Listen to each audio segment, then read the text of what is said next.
Davis. Madam Speaker, Madam Chairman, I rise to speak to specifically to Amendment 6 in my name and others, and also to the Government's amendment to its own bill, which I'll come to in a second. The Secretary of State himself said this bill has an astonishing range of powers, just as a taster, from forced quarantine to cancelling elections, from allowing single doctors to section people to reducing parliamentary oversight of intelligence gathering, and much, much more. And the opposition health spokesman described it as having draconian impact on many basic freedoms. Now, as the Honourable Member for Rhondda has just said, many, if not all of these powers are actually to be found in two pre-existing acts. One, the Public Health Control of Diseases Act, ironically 1984, was designed for exactly the position we are in now, dealing with pandemics and epidemics, and it was amended later, I think in 2008, to make it even more specific. So it's got all of, not all, but the vast majority of the requirements that the government already needs. And as the Honourable Member for Rhondda says, it's being used already for the closure of pubs, restaurants and the like through a piece of secondary legislation. The other item is the Civil Contingencies Act 2004. And as the Honourable Member for Rhondda said, they could have used that. The government has argued, most recently last week at business questions, that it's the wrong sort of emergency. It's like the wrong sort of snow. It's the wrong sort of emergency to fall under the remit of the Civil Contingencies Act. Well, I have to tell them they are plain wrong. I was here for the debates on the Civil Contingencies Act. I remember, as does he, the arguments about what it would apply to and what it would not apply to, and this is specifically the case. But also, not just me, I'm not a lawyer. A number of public lawyers of my acquaintance think the government's wrong. But most importantly, and as my right honourable friend alluded to, we've got a much greater authority than that. After the statement of business questions last week, I put a point of order and asked the Speaker to get the opinion of his counsel, Speaker's counsel, who is Mr. Daniel Greenberg. And I'll read the House just the relevant paragraphs, only a couple of lines. He said, the 2004 Act, open brackets, which I wrote, close brackets, including the powers to make emergency provision under Part 2, is clearly capable of being applied to take measures in relation to coronavirus. The man who wrote the Act, the most authoritative source we can have in this House, Speaker's counsel, somebody who's completely impartial, says the government is wrong. They could have used the Civil Contingencies Act. Well, my right honourable friend, of course I could. So further to his point, and to back him up, when the draft pandemic influenza bill was drafted, which I spoke about earlier during second reading, it was agreed that if specific circumstances at the time meant that a freestanding bill, i.e. that bill on which this coronavirus bill is based today, was not able to be brought forward to the House, then clauses could very easily be converted into regulations under Part 2 of the Civil Contingencies Act. Yeah. So I remember those discussions very clearly from being in office at the time, so I think he has a point here. Well, I'm glad to get his support. He's always been very assiduous in these matters, and he's right here. Now, you might say, I mean, a reasonable person might say, well, the logical argument to me, surely, is if all the powers are identical to ones that exist already, what am I complaining about? Right? That's a reasonable question. Well, the reason is that this bill loses many of the checks and balances in the preceding emergency legislation. We who put the, well, I wasn't quite here for the 1984 one, but the later ones, we who put these through the House fought hard and long to get the proper restrictions on government power, the proper requirements to bring them back to the House so the House could approve. Requirements like it's got to be cleared in 7 days. That if we're in recess, we have to be recalled in 5 days. They're all in there. The fact that it has to be done through secondary legislation, which makes it capable of judicial review. And I know the government doesn't like judicial review, but there is nothing where it is more important than when the government exercises powers at the expense of citizens, and the courts have to step in. Now, as the Honourable Gentleman for Rhondda said, the 6-monthly review that the government has conceded is an important concession, but only if this House can amend or strike out. Anything else puts the House in the position of having to vote for an act that may be horrific in one part because the other three parts are essential. Not likeable, not pleasant, not beneficial, but essential for fighting this real threat. And don't get me wrong, this is a real threat.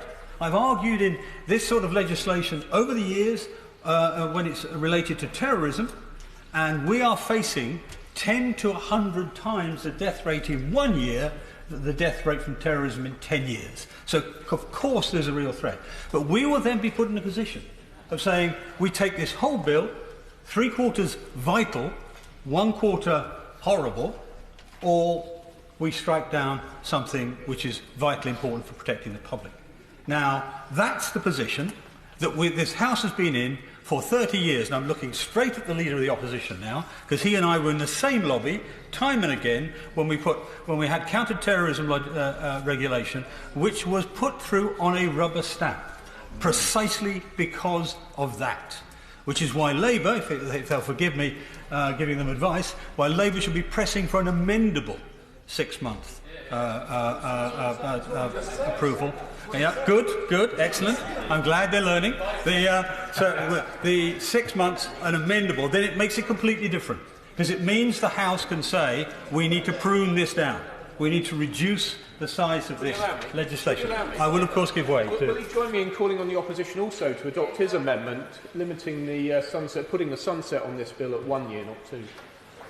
I'll come to that in a moment. He's exactly... Of course, I'll give way. I am grateful to the Honourable Gentleman Falcon Price and Howden for taking the intervention. Can I just confirm that I asked in the second reading wind-up, and I confirm again, I think it would be helpful on these 6 monthly votes at 6, 12 and 18 months that are already in the government amendment, if the government would confirm that the motions they bring that are votable are also amendable. Because if they're amendable, I think it covers the point that's being made by the Honourable Gentleman that part of it could then be switched off, but not all of it. I'm glad you did that. I'm now glad I teased him, because I think it actually got something very useful on the record. And if I may pick up my honourable friend's point as well, that's why I proposed Amendment 6. It recognises that the government needs its new powers. It also recognises that Parliamentary Council have created a 320-page bill in a matter, by the sounds of it, a matter of days, in truth. It's an astonishingly short time that they did whenever they did it. And they've done it at a time, however, when scientific evidence, to put it mildly, is fragile and likely to change. It's changed already in the last 2 weeks. It's likely to change again as different tests become available, different vaccines become available and so on. So scientific evidence will change. When economic analysis of future outcomes is unbelievably uncertain. And when the societal effects of this are completely unknown. So the bill is guaranteed to have flaws, even with the best draftsman in the world. So my amendment proposed that instead of 2 years, which is anyway too long, we have 1 year. And we invite the government to write a new bill in 9 months. If it thinks its bill is perfect in 9 months, put it back again and we'll put it through again. But this time, with 3 months for the House to consider it. Remember, the Civil Contingencies Act took a whole year to go through both houses. So then we'd have a proper democratic approval of the process. Of course I can wait. I'm grateful to the right gentleman giving way. He's making an excellent speech. There will, of course, be many things that we learn, not just about things that we need to take out, but critical measures that we need to put back into the bill. So actually having a flexible piece of legislation is going to be absolutely essential as we go through an emergency and learn things. Yeah. Great. I mean, I actually think the government's done a pretty good job so far in the face of unbelievably difficult judgments and decisions. I mean, you know, the Americans talk about drinking from a fire hose. That's how every minister in this government must feel at the moment, with the sort of information and problems arising on their desk every day. And so he's right that there will be change. There'll be change in science, there'll be change in economics, and we'll know, frankly, also what's worked and what hasn't worked in the previous 9 months. So if we then allow Parliament 3 months to scrutinise it, we'll get good law, solid law, well-supported law on all sides of this House, with the sort of debate we've had today, which frankly has been one of the better debates I've heard in years, because all sides are committed to the same cause. Now, my final point is this. I recommend colleagues to read the report on this bill, published at lunchtime today by the Delegated Powers and Regulatory Reform Committee of the House of Lords. That's the expert committee of the other house, of the other place, that considers our legislation and makes recommendations to their own house. It's led by Lord Blencathra. Those who have been here a long time may remember him as David Maclean, a tough, no-nonsense security minister at the Home Office. So their analysis is very clear, very straightforward. It's not a libertarian fantasy. It's very straightforward. And they come to a conclusion, which I'm now going to read out to the House, and it's this, in the last 5 lines of a 5-page report.